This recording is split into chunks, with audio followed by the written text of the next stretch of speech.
of the mind, inevitable panacea to man's problems. As I had asked before, you must have heard the cliché several times, where there is a will, there is a way.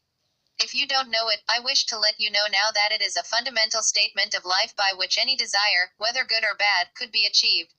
The will is about the use of the mind. The will provides the mechanism of how the mind is being manipulated to achieve results. For the mind to function effectively, it has to be grounded on the will that functions on clear methodology of intelligence, meaning the clear understanding of how cause and effect are connected to give desired on fulfilling results.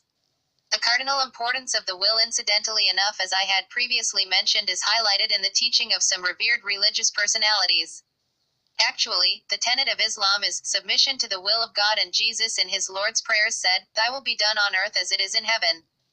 If man, everywhere, could pay attention on the understanding of the will, rather than trying to make sense of religion and religious conflicts, ill health would have been a thing of the past or drastically minimized.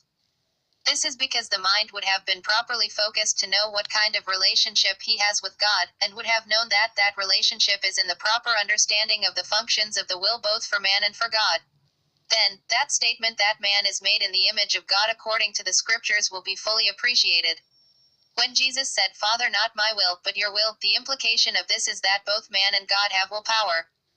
The implication of this statement by Jesus was that man in any given situation of life must understand the technicalities of operation of both the will of God and man, and for man to be able to develop the intuitive capacity to know how to allow his own will to submit to the will of God.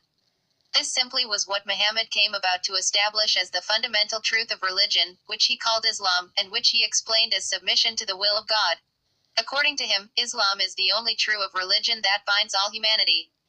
When human beings begin to allow their minds to develop the principle of intelligence, then they will be on the road to the constructive approach of solving all problems, because problem solving is about the constructive application of the will. It is not really dependent on foolish sentiments and cultural parochialism.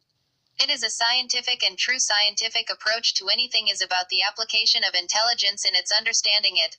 If you like this video, do well by subscribing, like, and share it to others. Thanks. My channel, Steve Rush.